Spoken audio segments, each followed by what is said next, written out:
Today, I have the pleasure of having with me Butch Valdes, who is somebody who I've followed for a number of years as a very unique voice in the Philippines.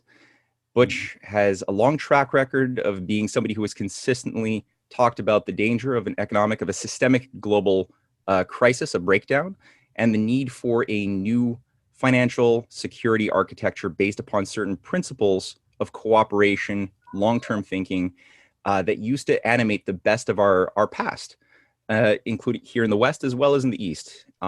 Today, obviously, many of those things that Butch has been talking about over many years has been coming to pass. We are in between, as we've spoken about in many of our previous discussions with other RTF dialogue members.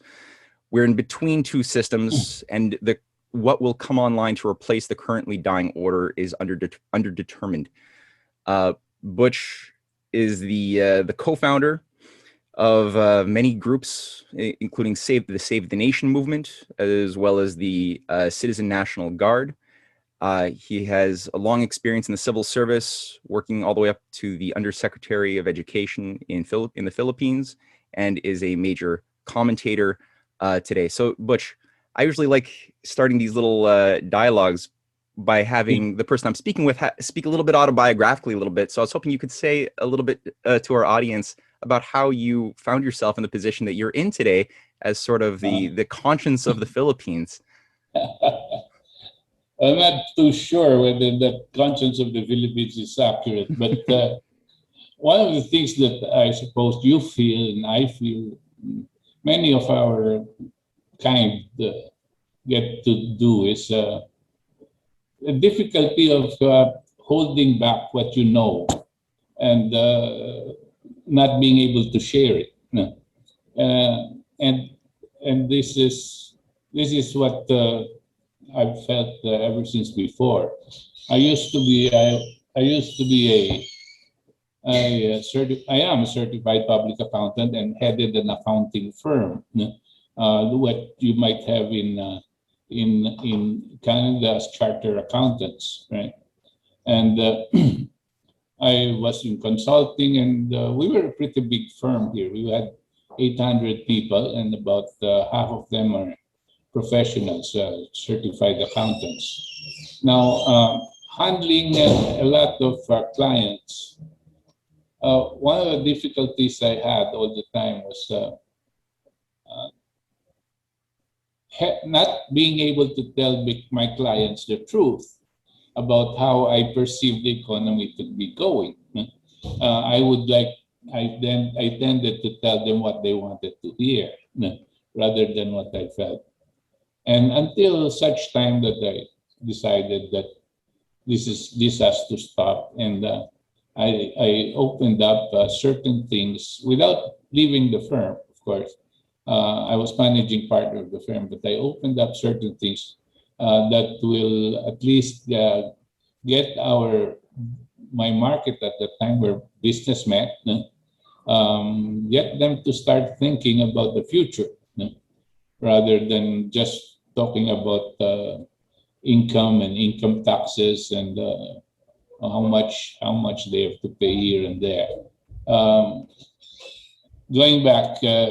So that's the whole thing. So something motivates you, and then you start digging up more, and start asking the reasons why. And as you discover, things start to form in your mind, and you're able to validate this and check this out with other people, and then you start seeing what's gonna happen.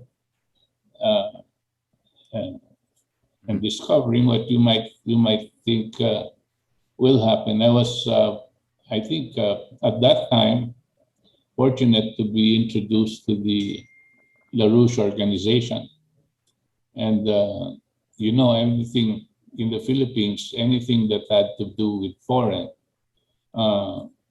automatically the bell of CIA keeps on ringing in your ear. And then I was hesitant to even communicate with them, but they were sharing information, and true enough, because it was during the time where we were just about to have a revolution, or a in quotes revolution in 1986. Some of the things that they were saying started opening my eyes. For example, that this whole thing was the ouster of Marcos was not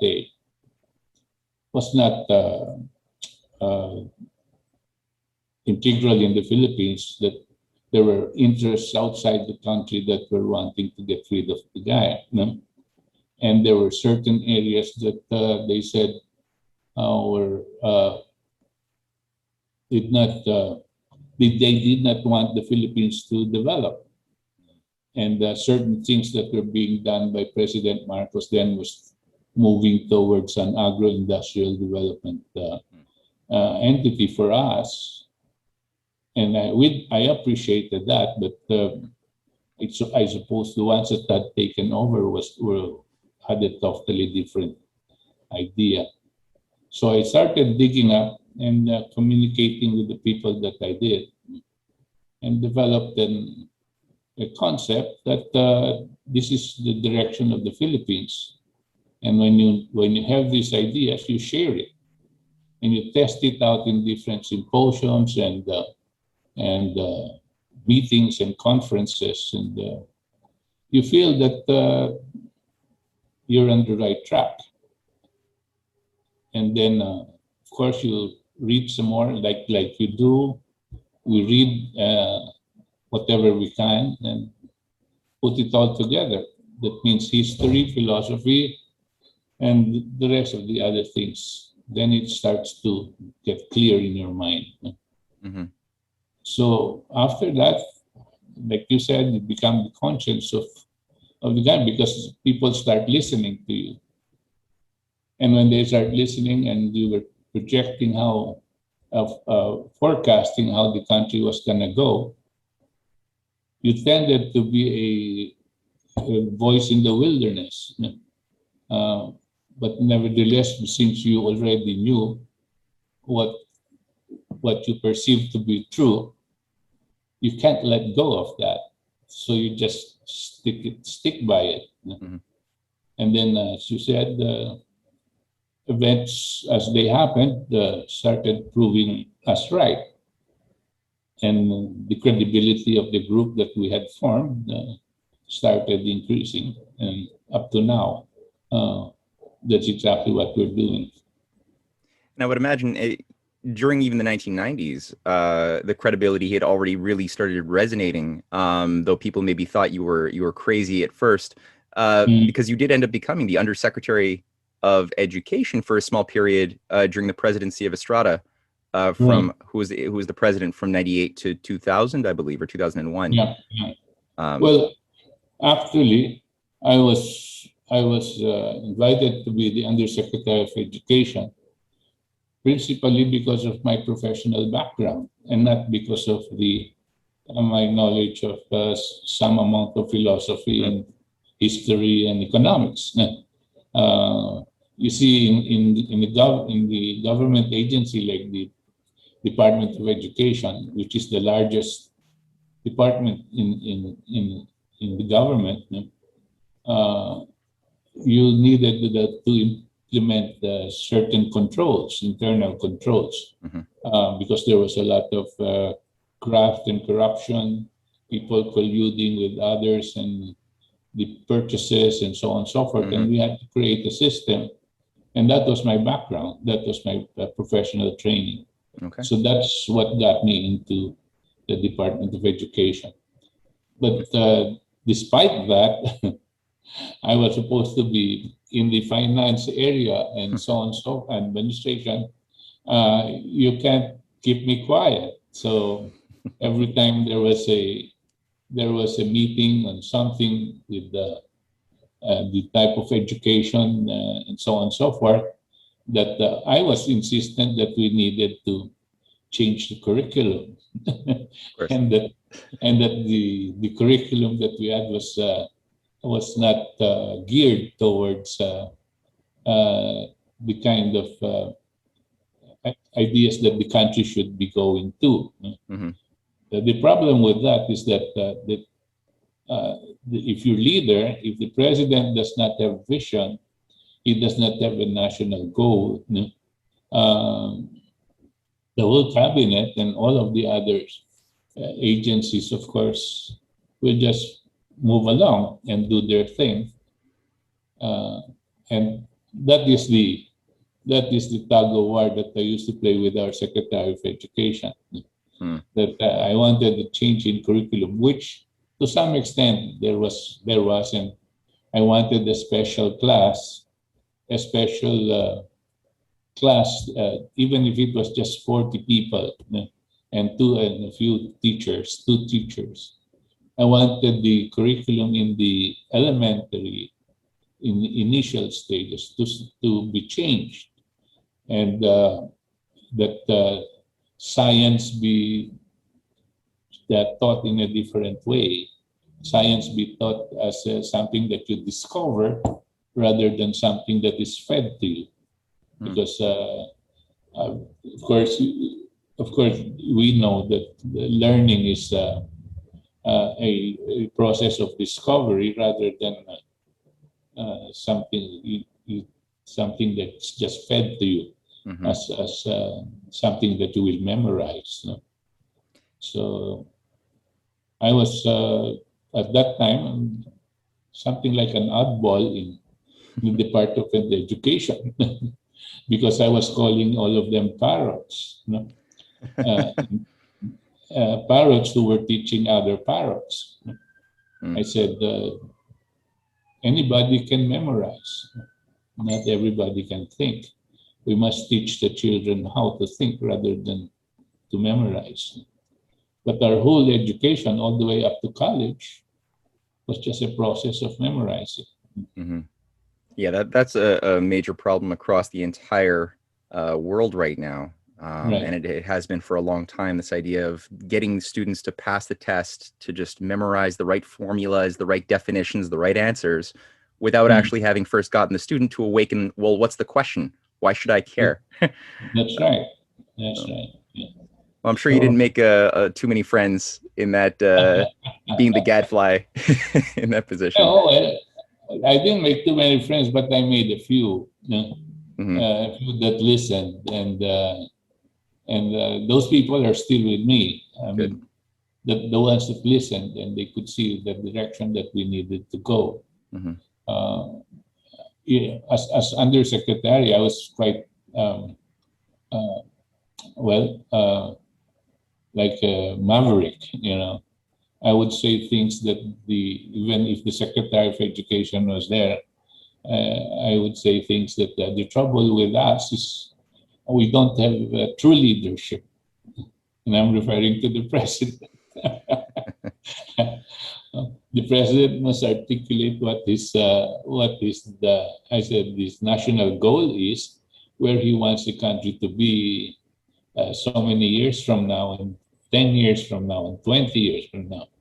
So that at least since we are the producers of raw material of the labor, we know how to direct education.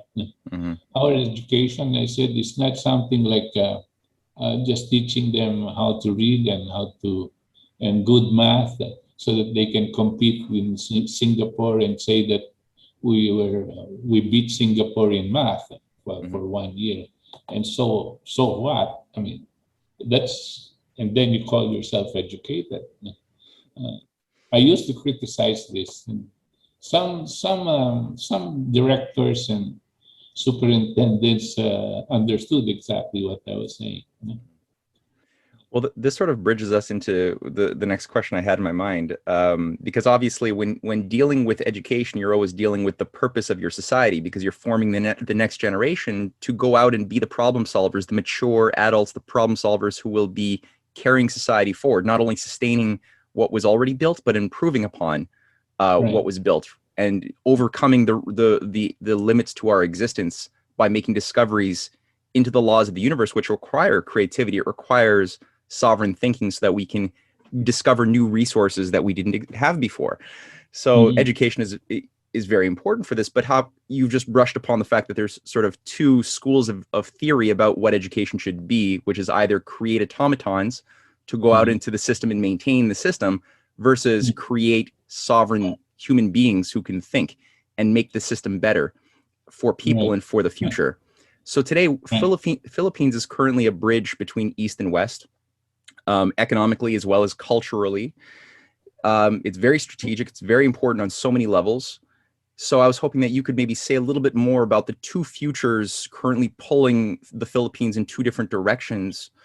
And maybe I would ask you if you could elaborate a little bit more on the better nationalist traditions that you've brushed upon already, but that you are trying to revive, that would be more dignified and more in harmony with the better future that you envision for the Philippines.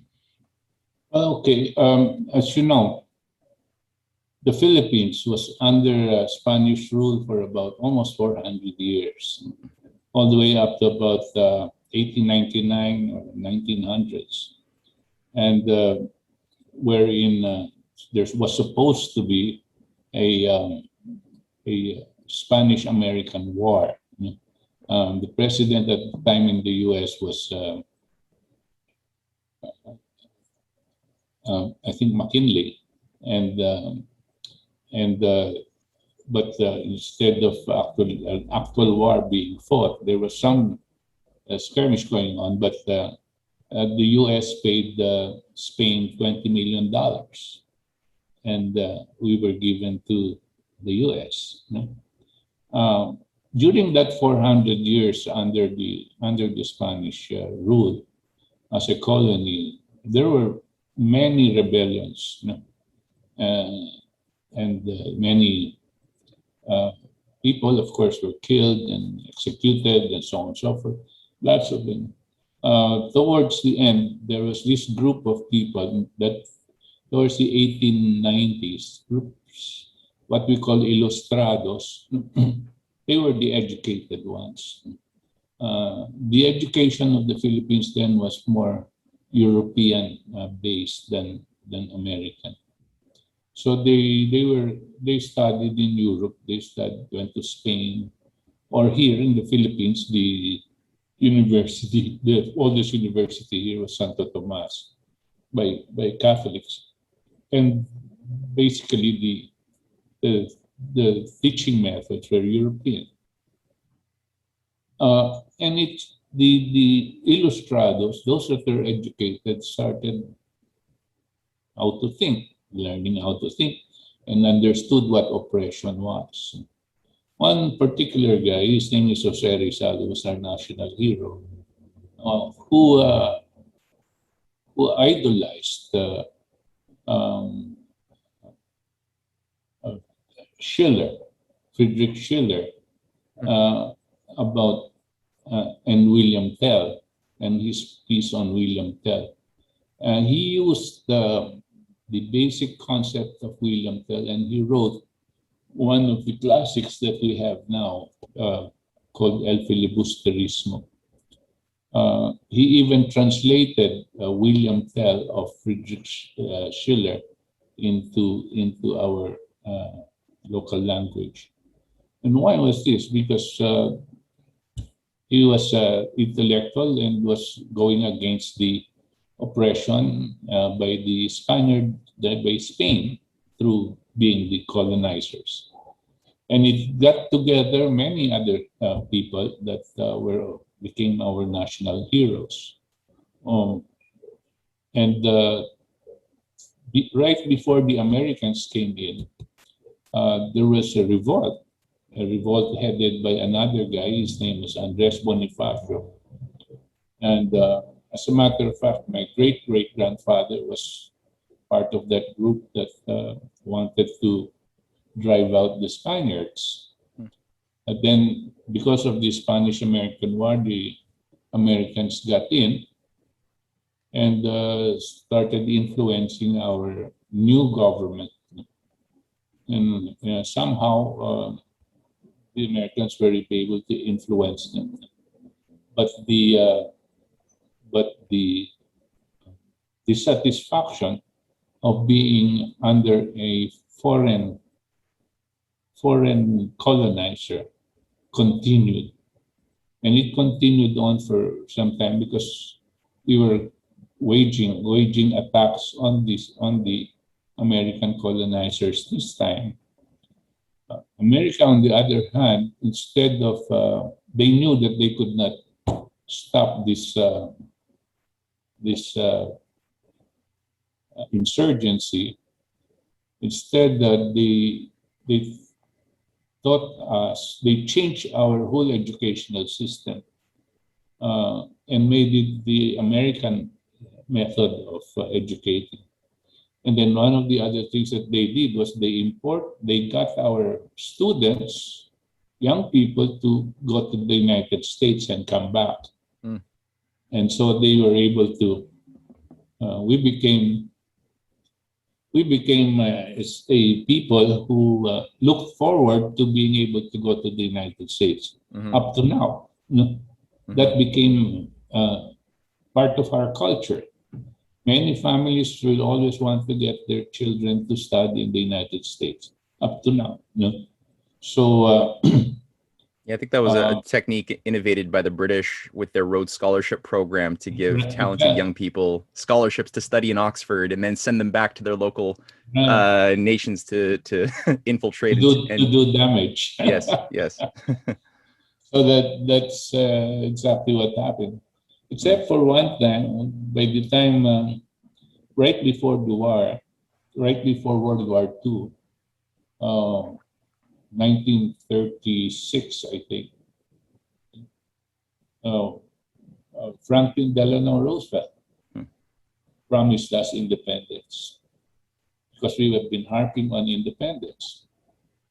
And then he asked us also to help him fight the Japanese. And we did. And as he promised, on July 1946, we were given independence by the U.S. July 4th, 1946. But Roosevelt had died in 1945, and so this guy Truman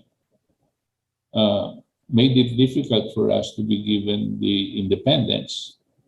And he said, if you want independence, you will not get the what we call this, the pay, the veterans pay. No? Because a lot of our people, a lot of our Filipinos were fighting the Japanese as part of being a colony of the U.S. We were fighting for the U.S. And then Roosevelt promised us that we will get the veterans pay as the same way an American soldier lacks. Mm-hmm. But when Truman got in, he didn't want to give it. But he made us choose. Do you want independence or the veterans pay? And so our people, our representatives said, we want independence.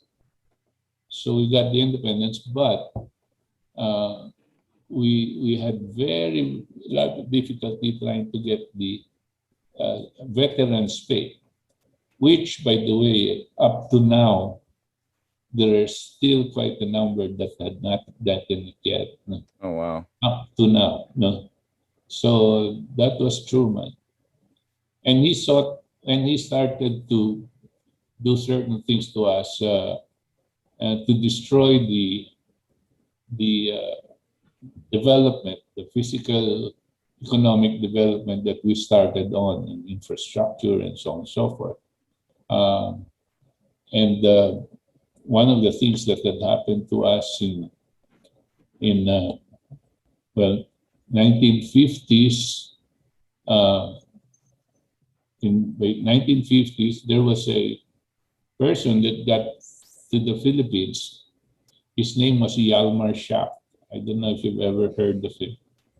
Hitler's banker. Yes, that's Hitler's banker, right? And he was the only one that never got really, he got exonerated or acquitted in the Nuremberg trials, but he went around lecturing And he came to the Philippines and became a consultant for a presidential candidate. And his name was Macapagal. At that time, if you know, we were under the Bretton Woods Agreement, where there's fixed exchange rates. And this guy, Macapagal, wanted to run for president. And his whole campaign was free market. Allow chocolates to come in, allow the goodies from the United States to come in, and so on and so forth. So he opened up the country by they called it the control, getting away the tariff barriers. This was the experiment of Yalmar Shah, and he was trying. I think he was showing it to the different bankers around, and of course, it didn't take long. After 2 years, we had our first major trade deficit, and we had to borrow $200 million from, I'm not sure where, but we had to borrow $200 million. And we devalued our currency by almost 100%. And from that time on, we were an experiment. But because of what Macapagal did, Marcos came in. Somehow Marcos was able to contain the exchange rate. I'm not sure exactly what he was doing, but he was fighting the devaluation of our currency. They said it's because he had his own gold, which he was able to get during the war.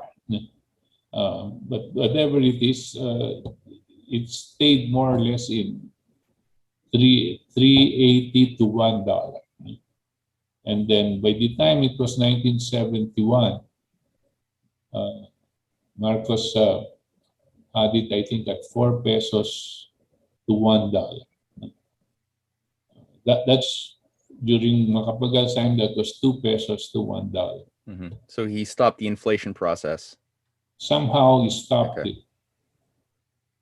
And then the collapse of the Bretton Woods Agreement. And when the collapse of the Bretton Woods Agreement, the bankers came to the Philippines and told Marcos, we think your currency is overvalued and you're going to have to devalue it by 8 pesos to 1, which was 100% devaluation.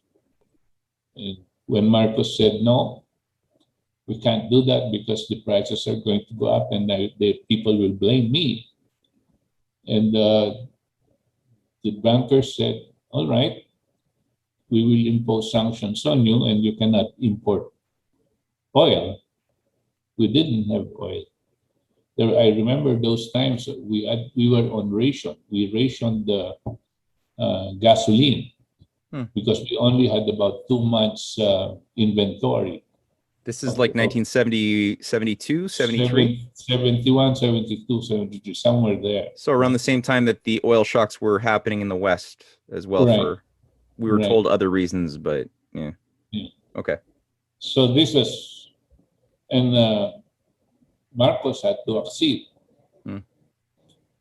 And our currency was devalued from 4 pesos to 1 to 7.15 to 1, almost 100%. And from that time on, we were on the floating exchange rate system.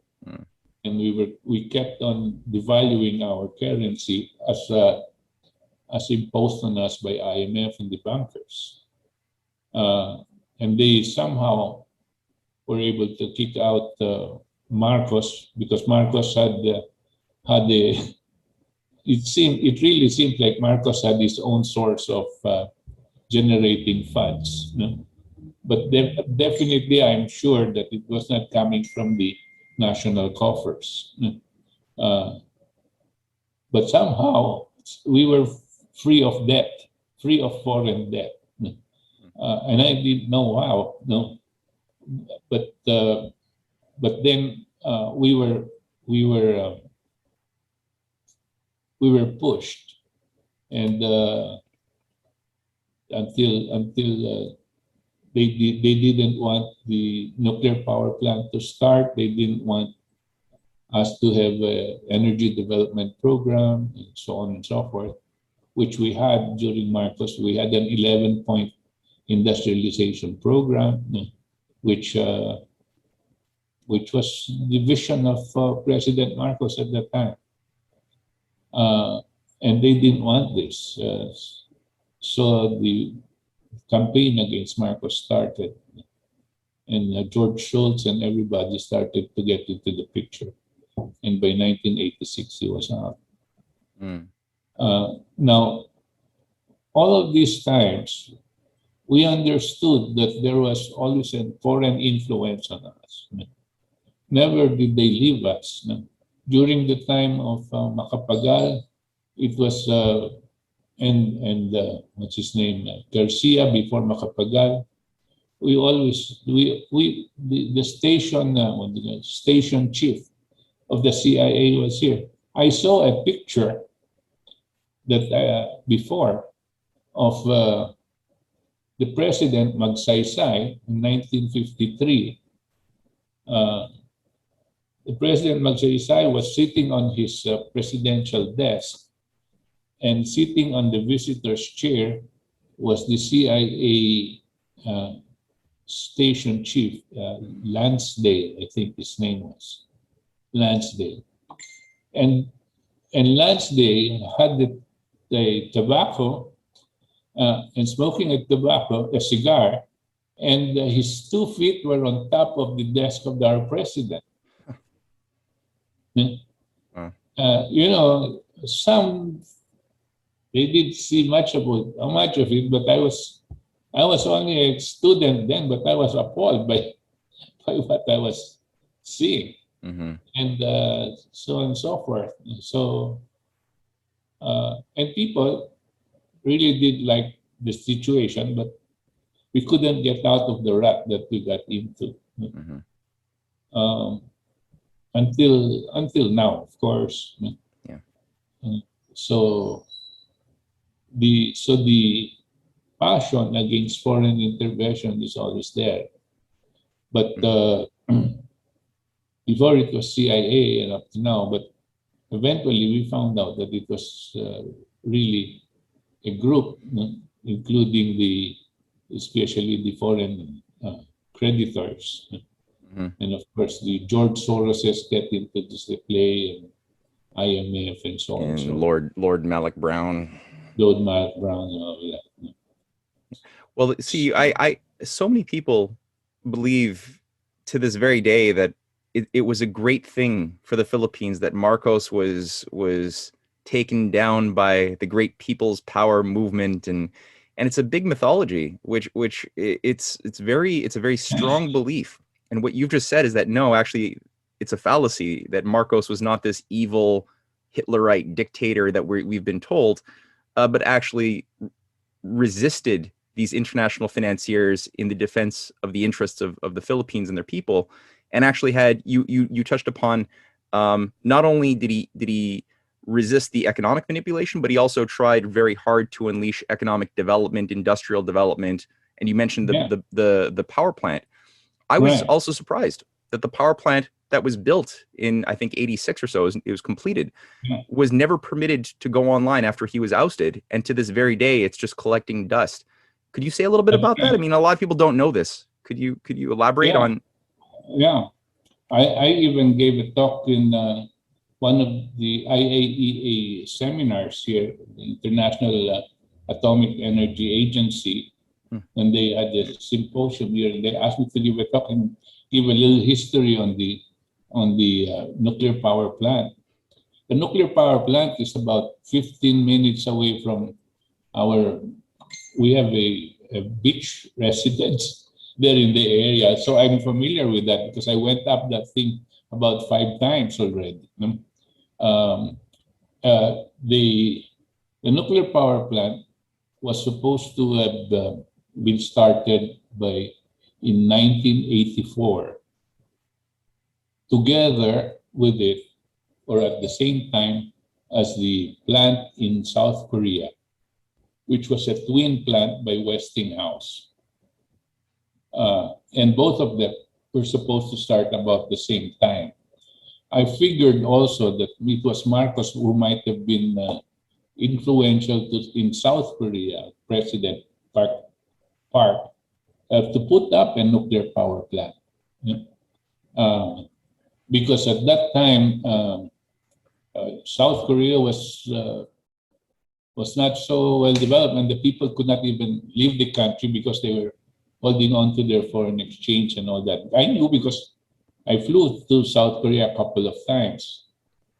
But I said, all of a sudden, they decided to go nuclear when we did. So I figured that maybe Marcos had something to do with that because Marcos was very influential. So, okay. So South Koreans finishes theirs. Ours, we finished ours on time. But Marcos didn't want to start it because of the 3 Mile Island issue. And so he told our Minister of Energy, I want you to double the strength of that power plant, the structure and so on. So there was another year that was consumed for that, to strengthen it. So in effect, the nuclear power plant that we have is even stronger than what they had put up in South Korea. At the same time, Westinghouse was also putting the same model nuclear power plant in Brazil and the other one in Slovenia. So there were 4 of the same kind of nuclear power plant. Korea started theirs in 1984. We were supposed to start 1984, and then it was moved to 1985. But by that time, by end of 1985, Ambassador Bosworth was already working against and the toppling of Marcos. So he convinced Marcos didn't know exactly when he was going to be toppled, but he convinced Marcos that to allow the U.S. inspection of the nuclear power plant.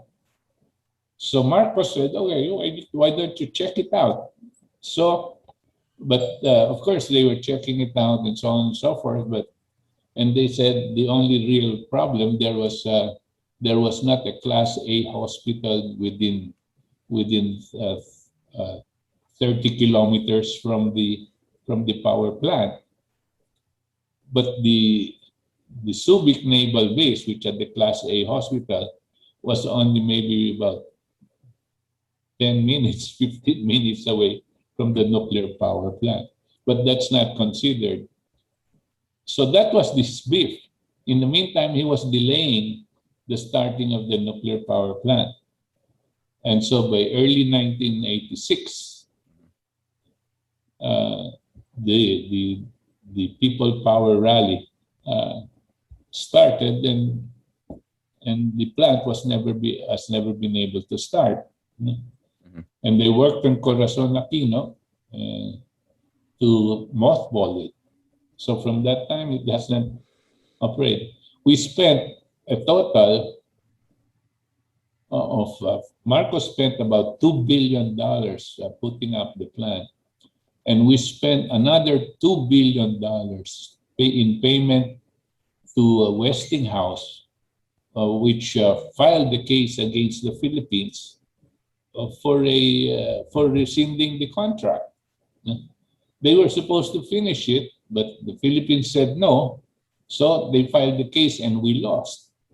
And we paid a total of another $2 billion, almost about $100,000 a day from that time up to 2006. So we paid $4 billion for a nuclear power plant, and we have not generated a single watt from it. Wow! Oh my God! It's like I can imagine a slave fighting for freedom and then being told, not only are we going to put you back in shackles and whip you, but we're going to make you pay for your shackles and your whip. Right. It's something else. Exactly. In the meantime, the No, I just wanted to add that they really manipulated it that way, and because they used Shell Royal, well, we call it Shell Philippines. You know, that's Royal Royal Dutch. British, right? Dutch Shell, and to fund all of these rallies against the nuclear power plant, environmentalists, and so on and so forth. No? And the president of Shell Philippines, his name is Benaventura, as soon as Corazon Aquino mothballed the nuclear power plant, of course, we started to need to import more oil, and the one that got the biggest chunk of the market was Shell, and for his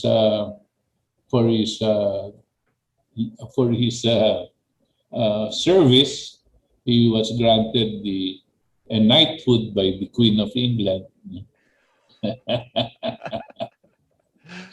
Oh my God, it's disgusting. And you see how during that period of time, there's so many countries. It's almost every country you look at throughout the 1970s, 80s. There is such a momentum towards breaking free of fossil fuels, which are very much tied to speculative manipulation, since the petrodollar had been just created a little bit earlier. And you've got Pakistan, you've got Korea, you've got Iran, you've got so many countries trying to go towards a nuclear power energy basket to break free of that and have control of their energy sovereignty. And you have, every time you have this, you have always infiltration of foreign influences working to create assassinations, coups, other disruptions that then bring these countries back into the oil petrodollar cage for easier manipulation. It happens across the board. And I didn't know about the Philippine situation. And today the Philippines has a huge energy crisis. Like it's a huge problem. We're right in the midst of this whole thing now, trying to get it out. But I just wanted to add before we shift to that. When I gave this talk in IAEA, I ended it by saying, we're not too sure whether this was done on purpose, but definitely the Philippines was slated not to go nuclear, and we were supposed to just be importing fossil fuel. But I said one thing that I noticed. I said the fact that the Philippines didn't go nuclear, so did the rest of Southeast Asia. You see, the Philippines at that time was ascendant in Southeast Asia. Marcos was not the leader, but he was a ascendant leader at that time. And he was quite influential. And we were sure that if the Philippines was going to go nuclear, Indonesia, Thailand, Malaysia will go nuclear as well. And the rest of it. Now, we were not sure about Singapore, but because that's the way they did it. They always followed where we were going to go. But when they were able to stop the Philippines from going nuclear, the rest of Southeast Asia didn't. Can you imagine what kind of a aggregation of countries the ASEAN will be if all of us went nuclear at the time? South Korea had that one unit started in 1984. Right now, South Korea already has 23 nuclear power plants and is actually one of the biggest exporters of nuclear power plants.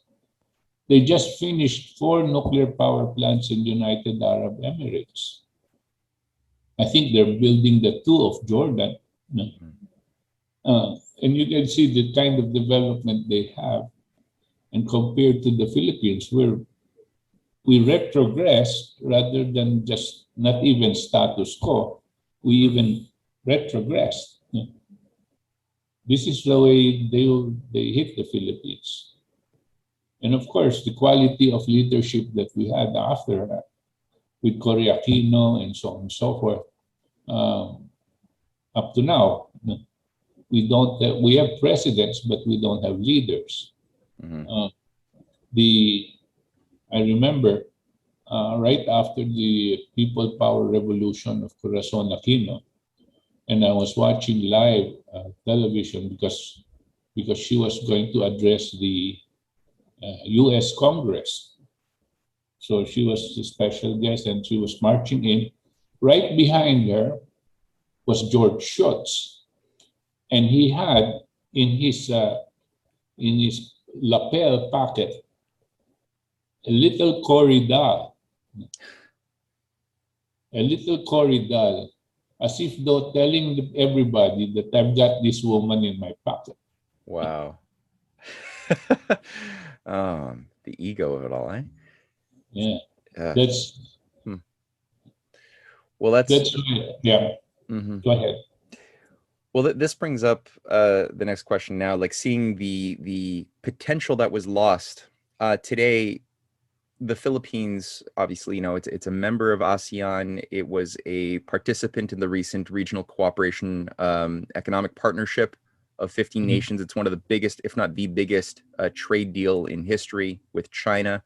So there's obviously a lot of incentive and potential today for the Philippines to revive a lot of what was lost by joining up with the development process going on with large-scale infrastructure with China and the maritime Silk Road especially.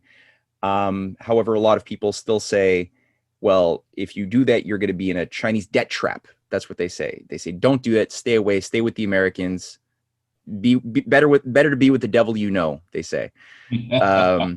How do you respond to such detractors of China's Belt and Road Initiative and respond? Why would it be favorable for the Philippines to work with that process more openly?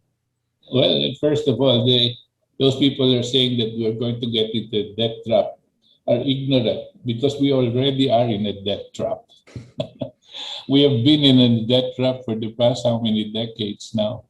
Like I said, our exchange rate before was 4 pesos to 1, but now it's 50 pesos to 1, or it went up to 60 pesos to 1. No, because that's how they create the debt trap. No, they force you to devalue your currency, and that you need more pesos to generate the dollar to pay the dollar debt. No? And what had happened was we doubled our debt, not only doubled our debt, because the foreign debt now is about $100 billion, and we created a domestic debt. We borrowed from ourselves to generate the dollars to pay the debt. So we owe a domestic debt of another $100 billion. So we doubled our total debt exposure because of this. We are in a debt trap.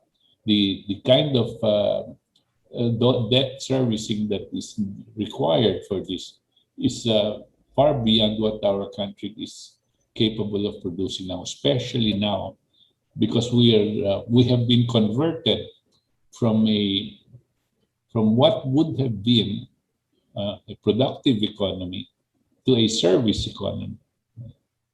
And you know, if your whole economy is dependent on overseas Filipino workers, and then the whole world is suffering a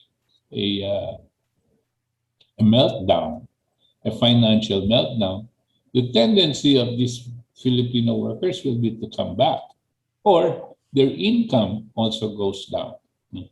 So when they come back, there's no work here, and so it's like the devil and the deep blue sea for them. So what can you expect? So we are in a debt trap now. Why China? I would favor China, but I would favor a kind of assistance from China, which is more government to government. Our genius economists who are free marketers, when about $8 billion of projects were going to be financed by China for us. $4 billion of that was government to government, which is cheap and long term for investments.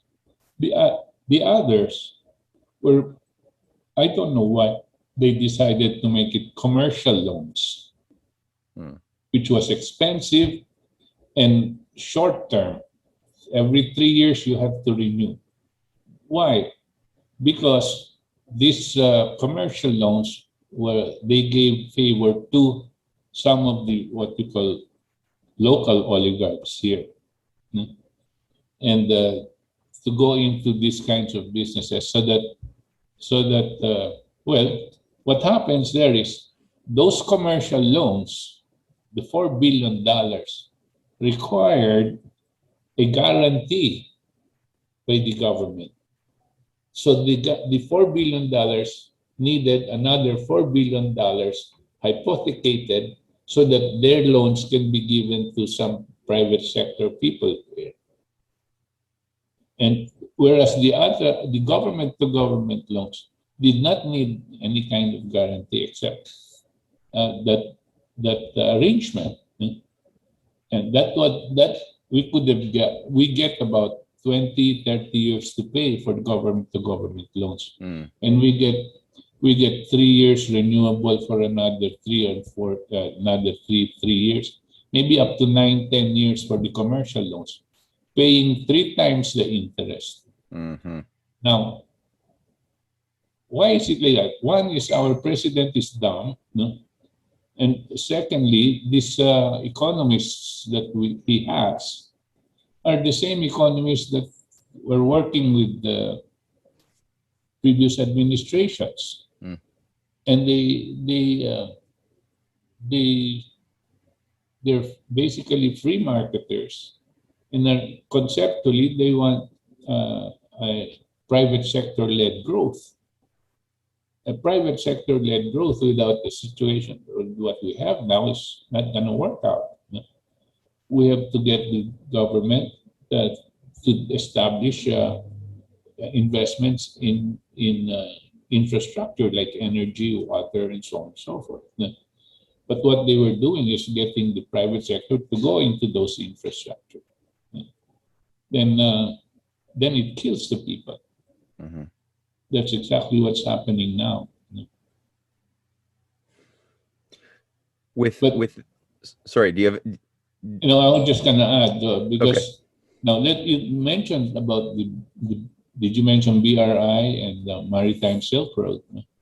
Of course, we're interested in that. As a matter of fact, we have in the early part of Duterte, he already said that we are actually participants in the AIIB, the Asian Infrastructure Investment Bank.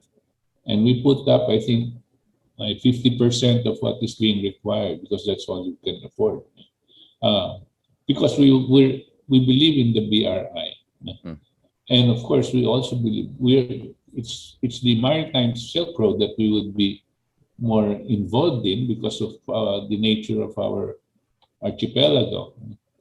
And we would, of course, support this because we can see the benefit that it's going to do for us. But the ones that are against it are all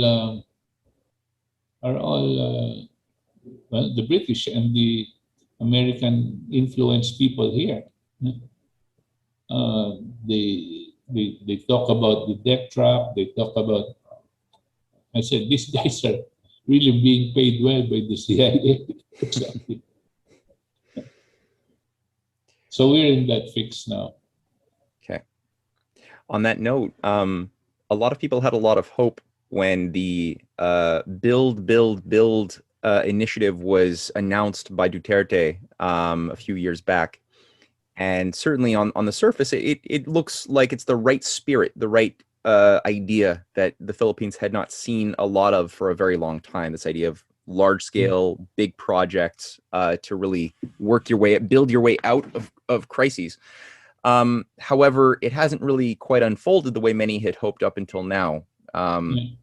Could you say a little bit about what are the obstacles? You mentioned some of the bad advisors or economic folks around Duterte who he's not aware of, or he's choosing to work with, but whatever the case, can you say some of the obstacles and what you think should be done? What would be the appropriate way, a competent way for such a project and more to occur if the Philippines were to act in accordance with what's truly needed and possible? Well, we have to, we realize, of course, that there has been some infrastructure construction going on by the Department of Public Highways.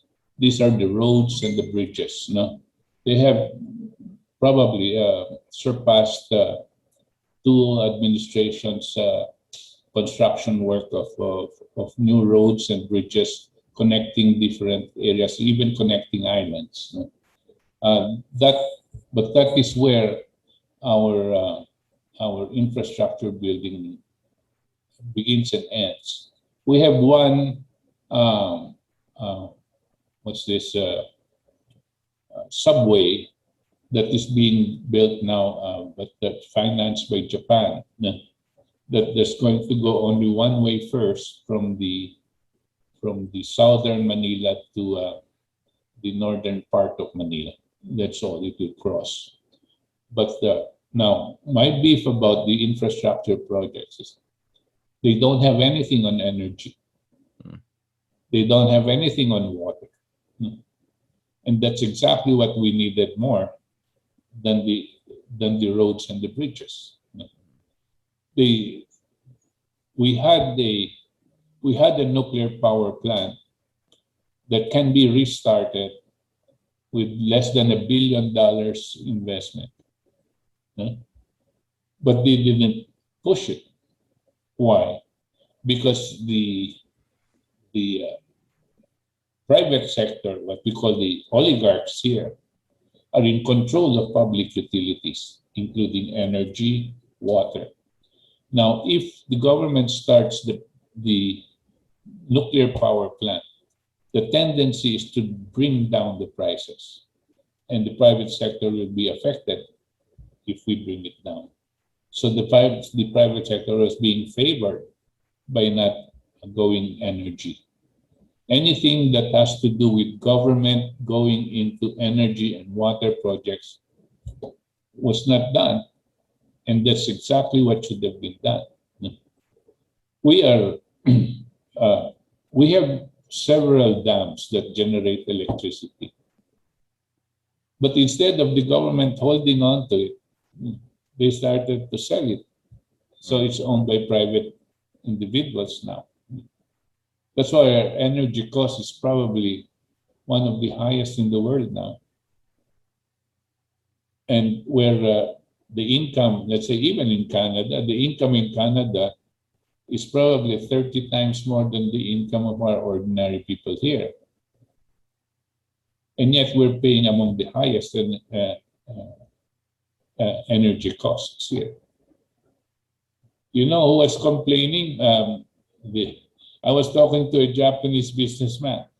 And this guy was complaining about energy costs. He's from Japan. You would think that energy is so expensive in Japan compared to the Philippines. And yet he was complaining about the energy charges here. Can you imagine? And I said, yeah, because this is what we did to our country. Our group is, of course, fighting this tooth and nail. We're creating movements and really hammering on the president to do something in accordance with our constitution, because he's mandated by constitution. He's mandated to declare a state of emergency, wherein the public utilities will be turned over back to government. Obviously, to be able to bring down the cost of electricity. We think that the cost of the energy operations can run by at least 1/3 cost of what we're paying now. So the fact of 2/3 is really going to the pockets of these few people, maybe about 10 people. No? Wow. So we're hammering on him to follow the Constitution, or else there will be unrest. Mm. And this might happen. This might happen. And so we'll see, because it's coming to a head. Mm-hmm. Mm-hmm. Yeah, as it is in many countries. You've given me a choice. It's a difficult choice because you've raised two things that I'd like to ask you about. Both the Constitution and the powers of the Constitution in defense of the people, but also the issue of funding. So I think I'd like to, since you brought up the Constitution, and I know it's something close to your heart, it's close to my heart too. I'm in a country here in British Canada where we don't really have a Constitution as such. Right, I know. So I really sympathize with people who are really organizing for a real constitution in their own countries. Now, you have said in many occasions that the Philippines has a very ambiguous problem because it has suffered so many unlawful government interventions, both the ousting of Estrada, which one could say what did not happen under any constitutional rules, and the previous 1986 color revolution, which was very unlawful, that ousted Marcos. And today, and you just mentioned this, you've said that the most probably wisest path would be to reactivate or go back to the 1899 Constitution of the Founding Fathers. And that's something I don't really know about. Could you say a little bit more about why you think that is the wisest approach? What is this Constitution of 1899? How would that empower the Philippines? That Constitution was done right after the revolution, somewhere in 1898, wherein we elected the president, Emilio Aguinaldo, and there was a constitution formed in Malolos, in some place north of Manila. Now, why that? Because all subsequent constitutions, the next constitution we had was in 1935, that was under the influence of the Americans already. Then after that, a war constitution was made. This time under the influence of the Japanese. After that, there was another constitution was made, which was in 1973, which was a constitution by President Marcos. But the 1973 constitution used the 1935 as a base, which since 1935 was influenced by the Americans, so would in effect 1973. And the 1987, of course, was also influenced by the Americans. So we don't have a constitution that is really Filipino. No, that 1899 constitution is the only constitution that had not been abrogated.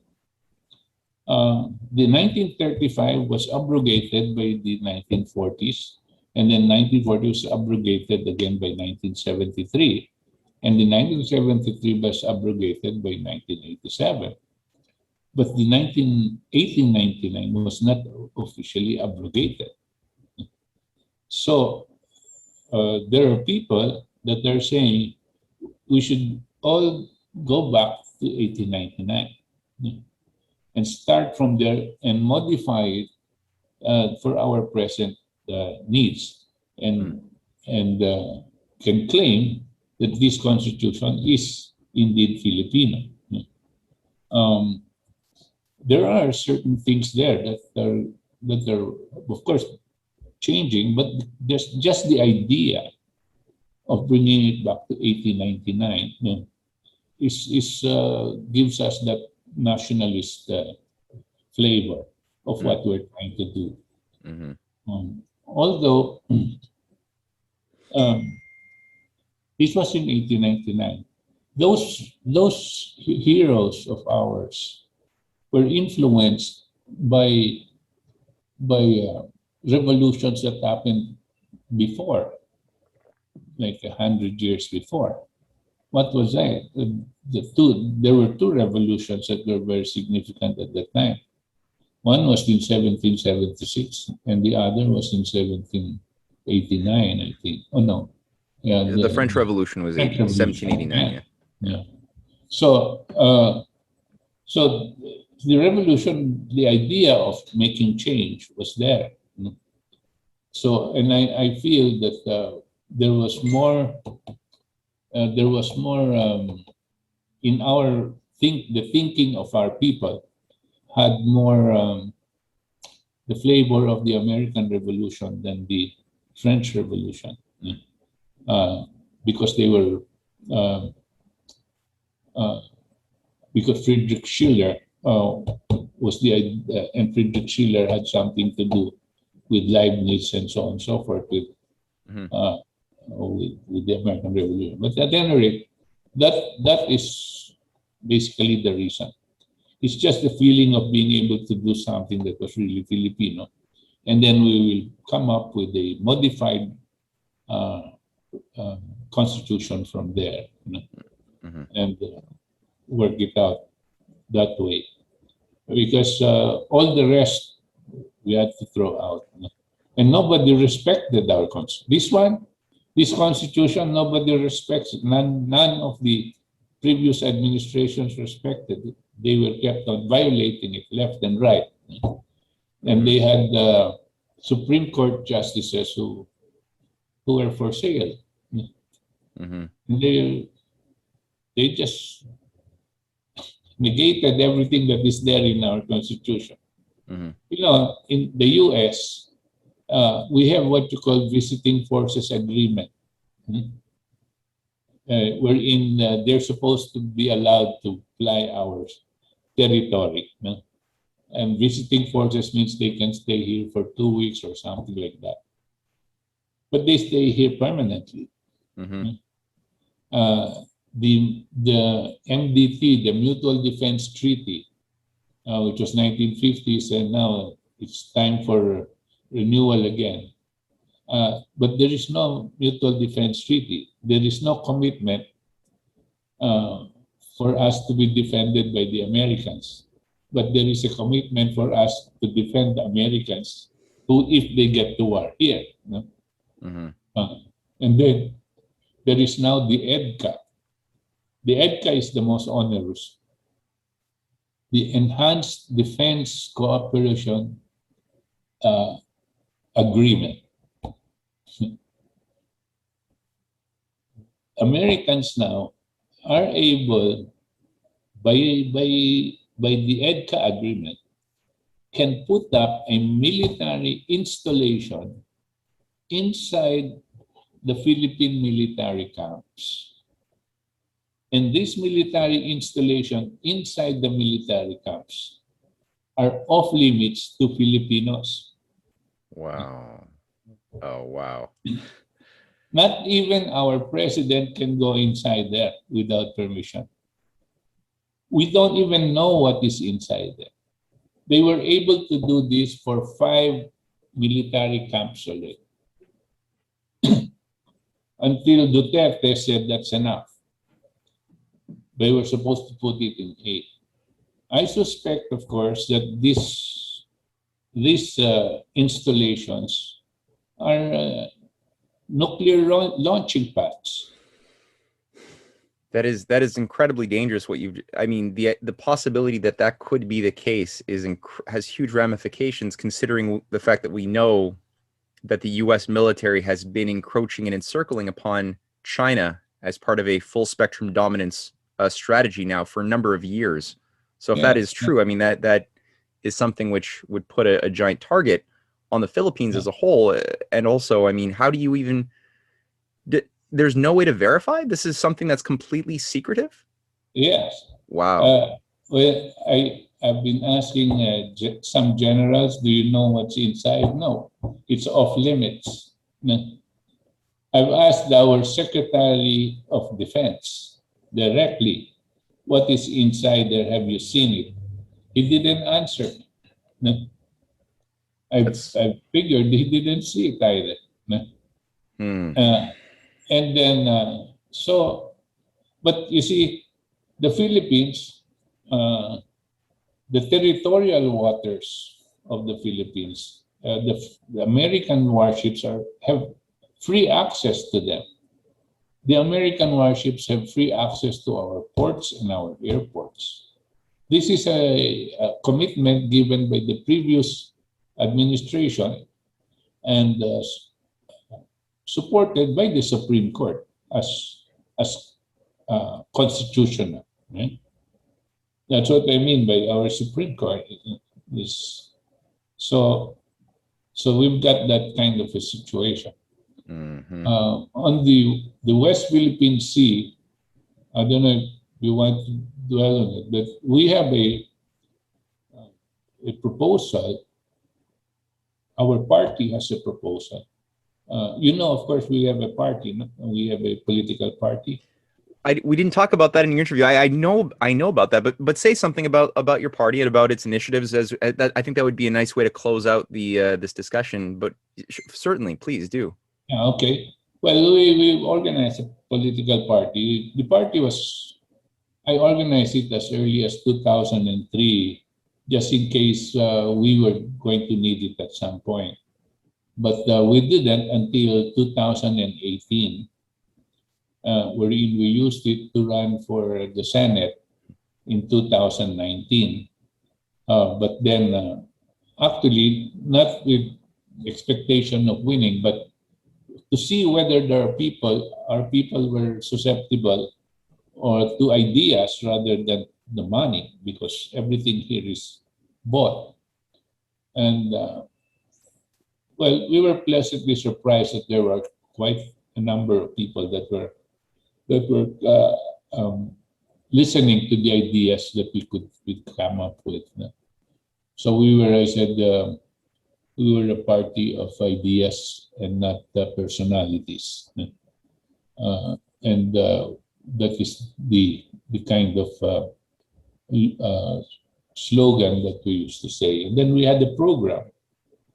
But one of the things that we wanted to do for foreign policy had something to do with the West Philippine Sea or the South China Sea. And I was going to use the principles of the Treaty of Westphalia and move according to those same concepts. Wherein the Philippines was going to, since the Philippines is just a small country, we cannot go directly to China, and China does not really give much importance to what we say. I said, if the Philippines, because our president seems to be very popular, can get the whole ASEAN countries together, and there are 10 ASEAN countries, and then the 10 ASEAN countries together will go to China and tell China that we would like China and the 10 ASEAN countries to grant to guarantee a freedom of navigation for all countries, the US and everybody, including their military warships, to ply the waters all the way up to the north, to guarantee that. Now, since that is what is being mouthed by the US, that it's freedom of navigation, then maybe they may say, okay, even if it's just a formality, but after that, since you already got the guarantee, maybe China should start constructing the Crack Canal.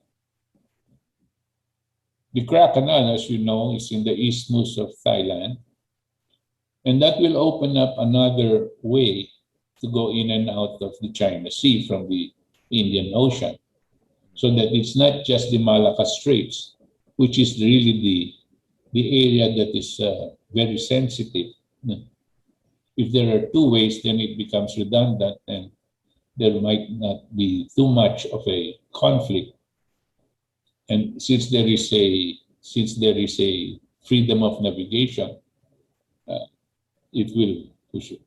Now, after that, the stakeholders in the ASEAN, China included, Philippines and the rest of them, will be free to get into a economic cooperation or on business economic projects of for oil exploration and whatever have you, no, in this whole area, including the United States, if it so want, if it wanted to.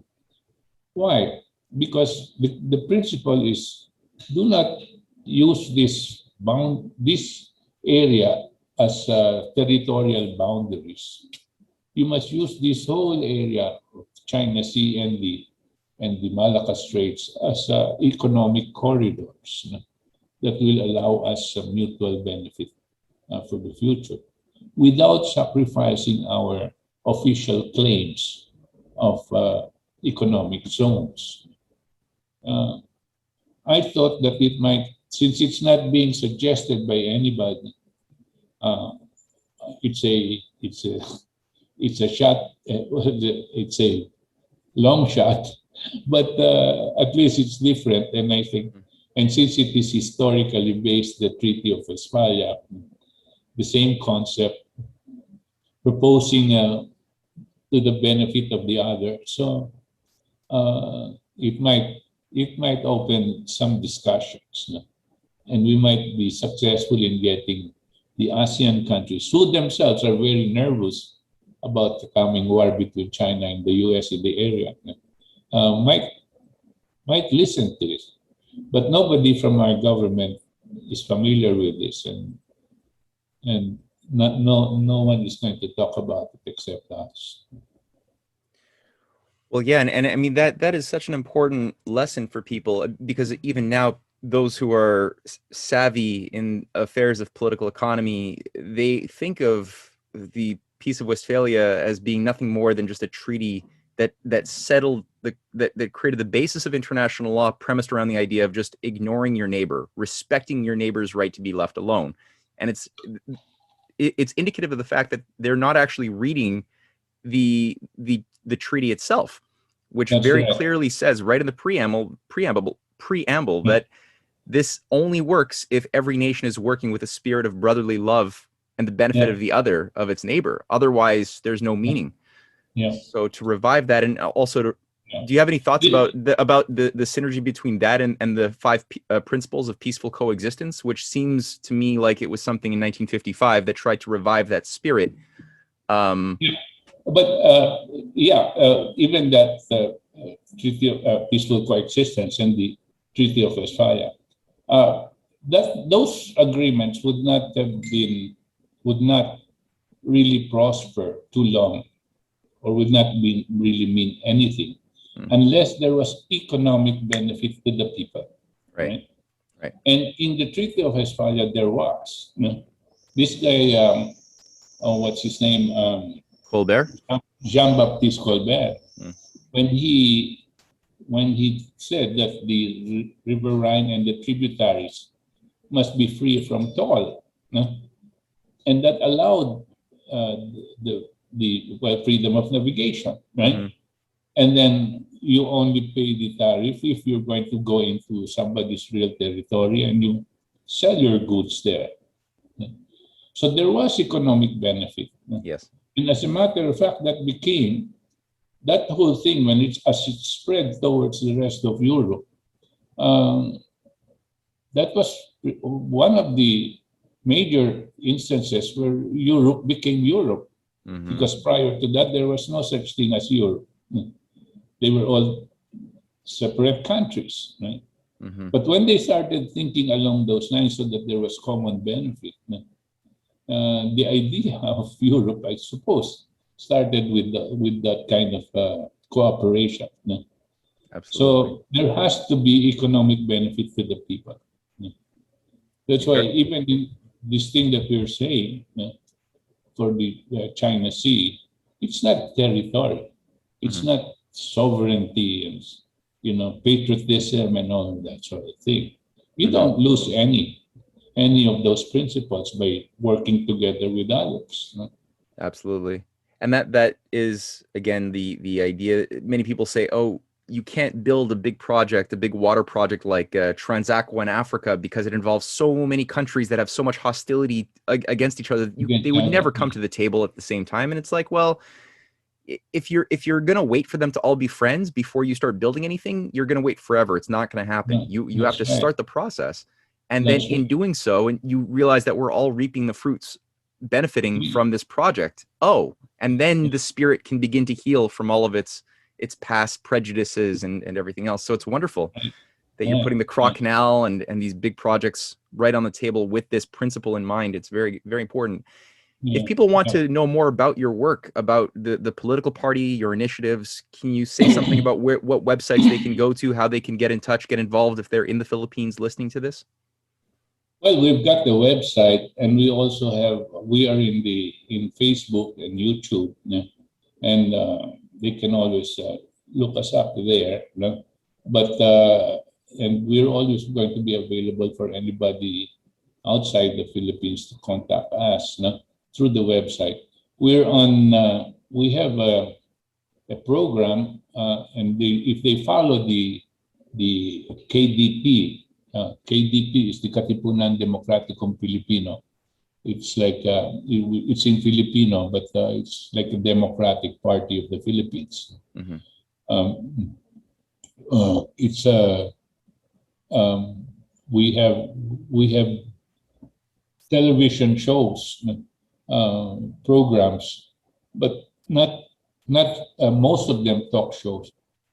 Most of them talking about politics and economics and issues like the vaccines and the ivermectin and the so on and so forth, and the population and so on. Sometimes they talk about these things in the station, but most of it really is addressed to our administration, what has to be done.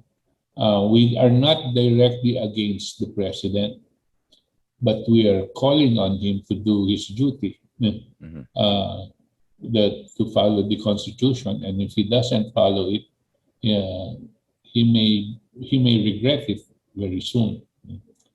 Now, our party has been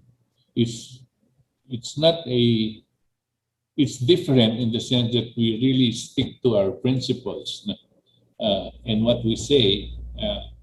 We are not a party of just trying to get a lot of following, whoever they are, we can come and go every Tom, Dick, and Harry is there. We're kind of not elitist in the sense that, but we know who to include in the party.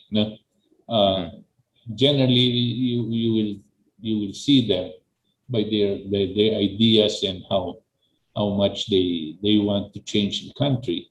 The others are just agrupations; they're gangs. The parties we have here now, they're owned by the oligarchs. They're rich, of course. They have a lot of funding, but they have no ideas. They don't have any ideas that we're saying now.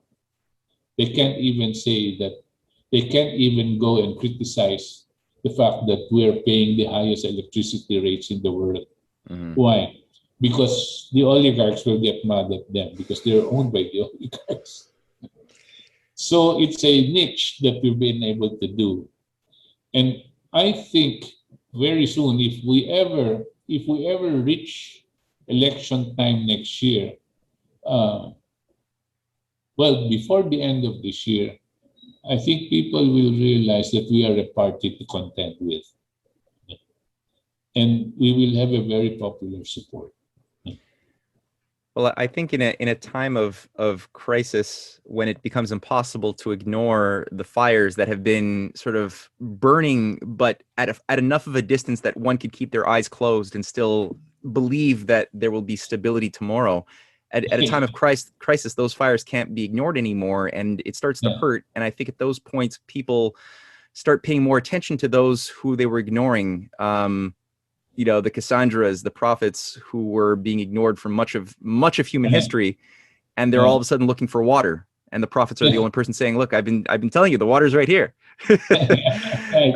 And so yes, I think you're putting yourself in the position of being, as we started this conversation, you got a little shy when I called you the conscience of the Philippines, but I believe that you've lived up to it in the course of this conversation. And for anybody who wants to know more, I will put all of the links to your websites and other things Yes, in the please. description to this video. Yes, please. And thank you so much, Butch, for taking the time this evening Well, to talk to me and to talk I to Rising enjoyed Tide. it. I enjoyed it, Matt, and I enjoyed meeting you finally. As you know, I follow you and Cynthia, and I appreciate everything that you're doing. And practically all, I keep on sharing it. I hope you don't mind, but I keep on sharing it to all of my friends in Facebook. So Oh, you're pretty well read. we are honored, Butch, and Cynthia, I know, would like to be here the next time, and hopefully next time we do one of these conversations, we could focus a little bit on education, which we only brushed upon, but I think Yeah, that sure. that discussion needs to really be unpacked a lot more. Yes, yes, yeah. Great, Um, that's an area which we really have to how to say renovate here in the Philippines. I suppose everywhere. definitely. All right, so till next time, Okay. bye bye. Thank you very much. Bye bye.